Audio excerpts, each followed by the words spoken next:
یہاں پہ لکھا ہے بلکہ 9ویں سے یہ کہہ کر وہ ان کے دیکھتے دیکھتے اوپر اٹھا لیا گیا اور بدری نے اسے ان کی نظروں سے چھپا لیا، اور اس کے جاتے وقت جب وہ آسمان کی طرف غور سے دیکھ رہے تھے تو دیکھو 2 مرد سفید پوشاک پہنی ان کے پاس آ کھڑے ہوئے اور کہنے لگے اے گلیلی مردو، تم کیوں کھڑے آسمان کی طرف دیکھتے ہو؟ یہی یسوع جو تمہارے پاس سے آسمان پر اٹھایا گیا ہے اسی طرح پھر آئے گا جس طرح تم نے اسے آسمان پر جاتے دیکھا ہے۔ کلام خدا کے پڑھے اور سنے جانے پر خدا کی خاص و خاص برکت ہو، خدا ان کا نہایت شکر ہو۔ میرے عزیزو، جیسا کہ آپ سب کو علم ہے کہ کل کا دن جو تھا یعنی 26 مئی جمعرات وہ عید سعود کا دن تھا، لہٰذا میری طرف سے پرنس آف اسٹیلن چینل کی ساری ٹیم کی طرف سے آپ کو 2022 کی یہ عید سعود بہت بہت مبارک ہو۔ اور جیسا آپ کے علم میں ہے کہ یہ عید تو بہت زبردست ہے، ہمارے لیے بڑی مقصد ہے، بہت برکت بھی ہے، چونکہ مجموعی طور پر کرسمس یا ایسٹر کی طرح سے اس عید کو نہیں منایا جاتا ہے، اس لیے بہت سارے لوگ جو ہیں اس بات سے ناواقف ہیں اور کچھ کلیسیاں اسے باقاعدہ طور پر مناتی ہیں۔ ہم خدا کی شکر گزاری کرتے ہیں اور آج ہم اسی طرح سے تھوڑی دیر کے لیے سیکھیں گے کہ عید سعود کا کیا مطلب ہے، کیا مقصد ہے، اسے کیوں منایا جاتا ہے اور اس کے منانے کا مقصد کیا ہے۔ جب ہم کلام خدا میں سے اس طرح سے دیکھتے ہیں تو جیسے ابھی آپ نے پڑھا بھی ہے اس حوالے کے اندر کہ لفظ صعود کا مطلب بنیادی طور پہ اٹھایا جانا، اوپر چلا جانا، اوپر چڑھ جانا، اوپر کھینچا جانا ہے۔ تو آپ جانتے ہیں کہ جیسے خداوند یسوع مسیح ہمارا ایمان ہے، ابھی حوالہ بھی ہم نے سنا ہے کہ ایسٹر کے ٹھیک 40 دن تک خداوند یسوع مسیح اس زمین پر موجود رہے، اپنی خدا کی بادشاہی کی خدمت کو سر انجام دیتے رہے، اور پھر 40 دن کے بعد جیسے بھی آپ نے پڑھا ہے آسمان پر اٹھا لیے گئے۔ تو خداوند یسوع مسیح کا یہ جو آسمان پر اٹھایا جانا جو ہے یہ صعود کہلاتا ہے، اور چونکہ ہمارے لیے یہ بڑی خوشی کی بات ہے، بڑی فخر کی بات ہے، بڑی شکر گزاری کی بات ہے، اس لیے ہم اس کو عید سعود کے طور پر مناتے ہیں۔ ابتدائی طور پر چند کلیسیاؤں نے اسے شروع کیا اور کچھ کلیسیاں آج بھی باقاعدہ طور پر اسے مناتی ہیں، اور جو نہیں مناتی وہ کم سے کم عبادت کی سطح پہ ضرور ایسا اہتمام کرتی ہیں جیسا آج ہم کر رہے ہیں۔ حالانکہ میں یہ سمجھتا ہوں میرے عزیزو کہ ہم ان بزرگوں کے لیے خدا کی شکر گزاری کرتے ہیں جنہوں نے یہ مقدس ایام ٹھہرائے ہیں، کیونکہ آپ کو پتا ہے کہ ٹھیک 10 دن کے بعد ایک اور بڑی زبردست اور بابرکت عید ہم منانے والے ہیں، یاد ہے آپ کو، جو اس کے 10 دن بعد ہے،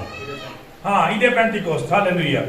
تو خدا کی شکر گزاری کرتے ہوئے ہم آج عید سعود کے تعلق سے کلام خدا میں سے تھوڑی دیر کے لیے سیکھیں گے کہ خدا کا کلام میں اس تعلق سے کیا ہے۔ عاشر اس دروازے کو کھول دیں۔ کلام خدا میں سے جب ہم دیکھتے ہیں عید سعود کے تعلق سے تو اس میں مختلف حقائق ہمارے سامنے آتے ہیں، جیسے ابھی ہم نے سنا کہ کلام خدا میں جب ہم دیکھتے ہیں کہ خداوند یسوع مسیح ایسٹر کے یا عید قیامت کے دن مردوں میں سے جی اٹھے، اور خدا کا کلام یہ بیان کرتا ہے موت پر فتح یابی کے بعد انہوں نے 40 دن تک اپنی خدمت کو جاری رکھا، ان کا بدن جلالی ہو گیا تھا، وہ معجزانہ طور پر گھروں میں، کمروں میں داخل ہو سکتے تھے، دیواروں میں سے گزر سکتے تھے، بند دروازوں میں سے گزر سکتے تھے اور خداوند کی خدمت کو سر انجام دیتے رہے۔ 40 دن کے بعد انہیں آسمان پر اٹھا لیا گیا۔ جب ہم کلام خدا میں سے صعود کے تعلق سے سیکھتے ہیں تو پہلی بات جو ہمیں پتہ چلتی ہے وہ یہ ہے کہ دراصل خداوند یسوع مسیح کا آسمان پر اٹھایا جانا اس بات کا بڑا زبردست اور بیان ثبوت تھا کہ خداوند یسوع مسیح زمین پر خدا کے انسان کے لیے الہی نجات کے جس کام کے لیے آئے تھے اس کو خداوند یسوع مسیح نے پورا کر دیا تھا، اور کیونکہ آپ کو پتا ہے صلیب پر نعرہ لگا دیا تھا کہ اٹ از فنشڈ ناؤ، تمام ہوا، مکمل ہوا، یوں آپ نے نجات کے اس کام کو مکمل کیا۔ اور خدا کا پاک کلام بیان کرتا ہے کہ اپنے اور اپنے باپ کے اسی جلال میں واپس چلے گئے۔ آج کے دن خدا کا کلام یہ بیان کرتا ہے، ہم خداوند کی شکر گزاری کرتے ہیں۔ پھر جب ہم کلام خدا کو دیکھتے ہیں تو مسیح یسوع کا آسمان پر اٹھایا جانا کوئی معمولی واقعہ نہیں ہے میرے عزیزو۔ اگرچہ کلام خدا میں ہم ایک دو اور شخصیات کے تعلق سے بھی ایسا پڑھتے ہیں کہ انہیں بھی اٹھا لیا گیا تھا آسمان کے اوپر. لیکن جس طرح سے خداوند یسوع مسیح کو اٹھایا گیا ہے یہ دنیا کے اندر بے مثل بات ہے کہ خداوند یسوع مسیح پیدا ہوئے, خدا کا کلام یہ بیان کرتا خدمت کی, مصلوب ہوئے, مر گئے, دفن ہوئے, ہو گئے, اور تیسرے دن مردوں میں سے زندہ ہونے کے بعد پھر 40 دن خدمت کی ہے, اور پھر خدا کا کلام کہتا ہے کہ آسمان پر اٹھائے گئے ہیں. یوں یہ آپ کے بڑے دعووں کی تصدیق بھی ہے کہ واقعی جس نے دعوے کیے تھے اس نے ان دعووں کو پورا ثابت کیا,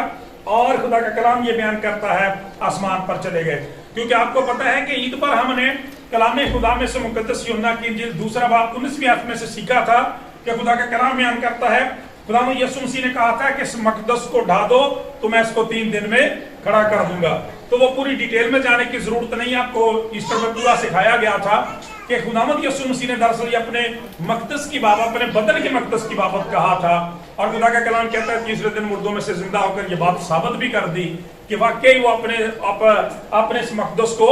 جو زندہ کرنے کی قدرت رکھتے ہیں, یعنی انہیں جان دینے کا, اپنی جان دینے کا اور پھر جان کے لینے کا بھی اختیار ہے. میرے عزیزوں, پھر خدا کا کلام یہ بیان کرتا ہے کہ آسمان پر آپ کا جانا جو ہے آپ کے وعدوں کی بھی تصدیق کرتا ہے, یقین دہانی کرتا ہے, کیونکہ خداوند یسوع مسیح نے اپنے شاگردوں سے اپنی زمینی زندگی میں یہ میرے عزیزوں وعدہ کیا تھا کہ جو کچھ میرے نام سے تم زمین پر باندھو گے بندھے گا, جو کچھ کھولو گے وہ کھلے گا, کیونکہ میں باپ کے پاس جاتا ہوں. تو یہ بات ہمارے لیے تسلی اور تقویت کا سرچشمہ ہونی چاہیے کہ ہمارا نجات دہندہ نہ صرف زندہ ہے بلکہ وہ آسمان پر اپنے آسمانی باپ کے داہنی طرف ہے. خدا کا کلام یہ بیان کرتا ہے. کلام خدا میں سے میرے عزیزو جب ہم اسی صعود کے تعلق سے پڑھتے ہیں کہ اس سے پہلے کہ خداوند یسوع مسیح صعود فرماتے آسمان پر تشریف لے جاتے, خدا کا کلام یہ بیان کرتا ہے کہ ابھی میں ان کے وعدوں کی بات کر رہا تھا کہ آپ کا آسمان پر چلا جانا ان وعدوں کی یقین دہانی کراتا ہے ہماری زندگیوں کے لیے. خدا کا کلام بیان کرتا ہے جب ہم مقدس یوحنا کی انجیل اس کا 14واں باب پڑھتے ہیں تو وہاں پر خداوند یسوع مسیح نے یہ فرمایا تھا, آپ نے فرمایا کہ راہ, حق اور زندگی میں ہوں, کوئی میرے وسیلے کے بغیر باپ کے پاس نہیں آ سکتا. اور پھر خدا کا کلام یہ بیان کرتا ہے کہ آپ نے جانے سے پہلے یہ فرمایا کہ میرا جانا تمہارے لیے جو ہے وہ فائدہ مند ہے. آپ نے فرمایا میں جاتا ہوں تاکہ جا کے تمہارے لیے جگہ تیار کروں, ان مقاموں کو تیار کروں جن میں تم رہو گے. تو آپ نے یہ فرمایا کہ میں جاتا ہوں تاکہ میں جا کر تمہارے لیے کیا کروں, جگہ تیار کروں. اور خدا کا کلام کہتا ہے جب وہ جگہ تیار کر لوں تو پھر آ کر تمہیں بھی ساتھ لے جاؤں تاکہ یہاں پہ میں ہوں وہاں تم بھی ہو. تو یہ ہمارے لیے بڑی خوشی کی بات ہے. خدا کا کلام کہتا ہے عید صعود جو ہے اس بات کی خوشخبری ہے کہ خداوند یسوع مسیح آسمان پر ہم سے پہلے اس لیے گئے ہیں تاکہ ان مکانوں کو ہمارے لیے تیار کریں جن میں ہم ابدیت گزاریں گے, خدا باپ, بیٹے, روح القدس اور مقدسین کے ساتھ رہیں گے. ہاللیلویا, زوردار تالیاں لگائیں اس بات کے لیے. اور ان چیزوں کو بڑی توجہ کے ساتھ سنتے جائیں, اس لیے کہ یہی وہ چیزیں ہیں جن کے لیے غیر قومیں کوشش کرتی ہیں. غیر قومی کوشش کرتی ہیں کہ وہ کسی طرح اس مقام تک پہنچ جائیں, ابدیت میں چلے جائیں, فردوس میں چلے جائیں, جنت کا حصول ممکن ہو جائے. لیکن ہمارے لیے اس بات کی یقین دہانی کرا دی گئی ہے کہ ہمارا نجات دہندہ پہلے ہی جو ہے وہ ہمارے لیے راستہ بناتا ہوا آسمانوں میں سے گزر گیا ہے. اور میرے عزیزو, تیسری جو تخصیصی بات خداوند یسوع مسیح کے اس آسمان پر جانے کے تعلق سے ہے یا اس کی جو فضیلت اور برکت ہے وہ یہ ہے کہ آسمان پر جانے سے پہلے خداوند یسوع مسیح نے, خدا کا کلام یہ بیان کرتا ہے ہمارے لیے کہ زبردست وعدہ کیا تھا, اور وہ وعدہ تھا روح القدس کے نزول کا, دوسرے مددگار کا. جب ہم کلام خدا میں سے 14ویں چیپٹر کو پڑھتے ہیں تو وہاں آپ نے فرمایا کہ میں باپ سے درخواست کروں گا تو وہ تمہیں دوسرا مددگار بخشے گا جو اب تک تمہارے ساتھ رہے گا. اور پھر خدا کا کلام کہتا ہے 16ویں باب میں آپ نے اس بات کو اس طرح سے اور کنفرم کیا کہ میں تم سے کہتا ہوں کہ میرا جانا تمہارے لیے فائدہ مند ہے, اس لیے کہ جب میں جاؤں گا تو خدا کا کلام بیان کرتا ہے تو وہ دوسرا مددگار جو ہے وہ تمہارے پاس آئے گا. دوسرے مددگار کو تمہارے لیے کیا کروں گا, بھیج دوں گا. خدا کا پاک کلام یہ بیان کرتا ہے یہ عید صعود کی سب سے بڑی جو ہے وہ برکت ہے اور گفٹ ہے میرے عزیزو. اور ہم جانتے ہیں